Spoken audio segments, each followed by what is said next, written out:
অস্বস্তিকর গরম থেকে আপাতত মুক্তি।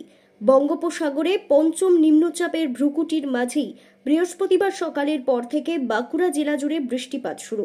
এদিন জেলায় বেলা 10টার পর থেকেই আকাশের মুখ ভার, সূর্যের দেখা নেই। দফায় দফায় বজ্র বিদ্যুৎ সহ হালকা থেকে মাঝারি ধরনের বৃষ্টিপাত শুরু হয়েছে, যা সারা দিন ধরেই চলতে পারে বলে খবর।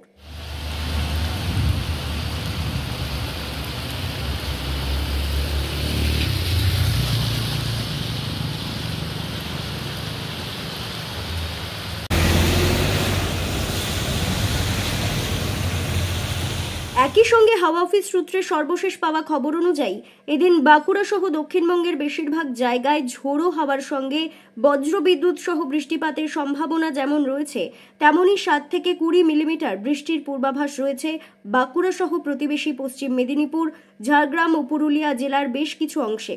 ফলে গত কয়েকদিনের প্যাচপ্যাচে গরম থেকে আপাতত মুক্তি পেতে চলেছেন এই জেলাগুলির মানুষ, এমনটাই অনেকে মনে করছেন।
ব্যুরো রিপোর্ট, দক্ষিণ বাঁকুড়া দর্পণ, বাঁকুড়া।